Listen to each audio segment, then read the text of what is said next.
BluntCut MetalWorks, October 31st, 2021. This is CPM S125V at 67.5 Rockwell. Sharpened with an Edge Pro at 10 degree precise. The finish edge at 1200 grit diamond stone. So it's very sharp. And postcard phone book paper. In other words, the apex is very thin, so I'm going to go to the standard test. Cut in half-inch Sisal rope against beef rib bone. I use near the heel for this part.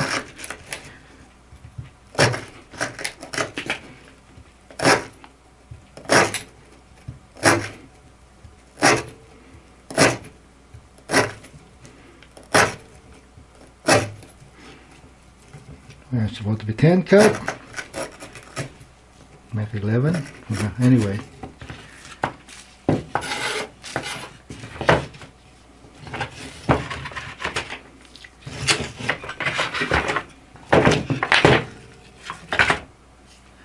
It's bamboo,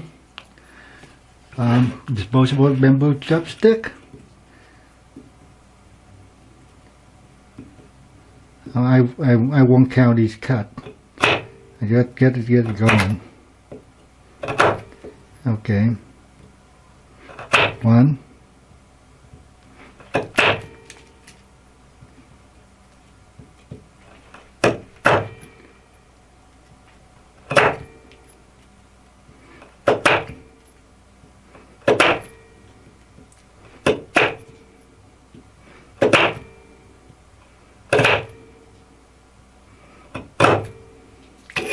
So that's 10 cut bamboo chopstick, and let's do a quick check before I continue.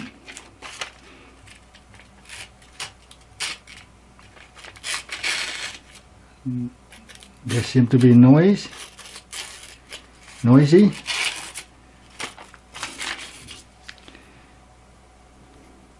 Let me clean it up a little bit with my finger here and try it again. Yeah, definitely it's a little rough. Yeah, I can see a little deflection here on the edge. And see now, this is Kumaru, so the wood very hard when I like that. It could be the other test I use in the softer wood, but this is a harder wood. But that's alright. 4x4. And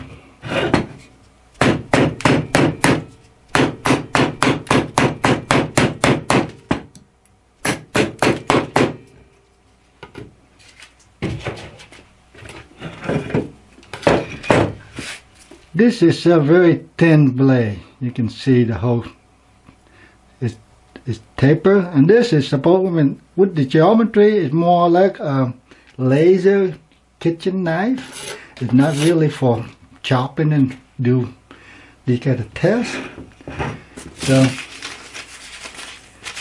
let's go back and see. It won't penetrate here because the heel is it won't cut. I think I got something with the heel. It looks pretty. I didn't sharpen the very end here very well here. But yeah, okay, there you go. Okay, let me enter. Now I can pour. It struggle. Definitely struggle. That's why the lighter cut is not as straight.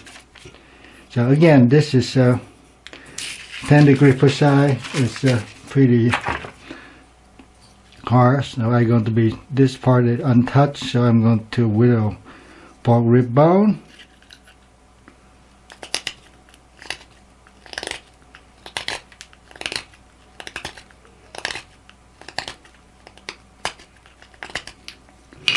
Right, so bone.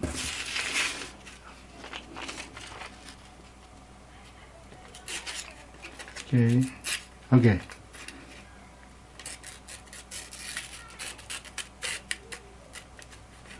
Yep, there is something cut right there in the fork rib bone. Hard to get the entry. Okay.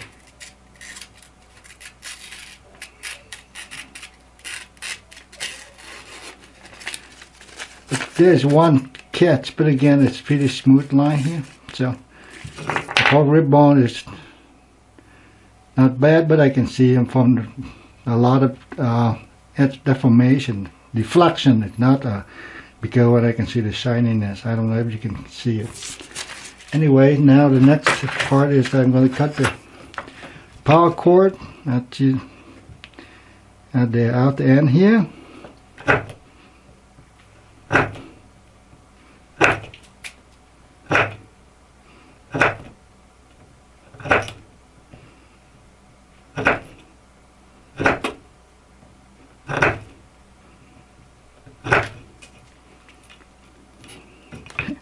Look at it, nice looking, kind of psychedelic. Alright, okay, I think I can, this is clean and this is the cutting part. I think I can have an entry. Okay, okay. And now there's a catch, there's some catch, and then tear.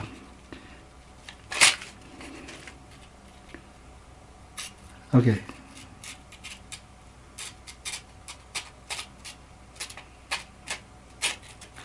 It's struggle, and the line is not able to do a smooth cross. That means when you catch on something and it hiccup, and then they steer to a different part of the paper.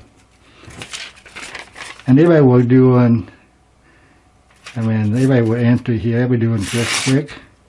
And there is the catch. There is the direction change. That means there is a substantial damage where the bone is.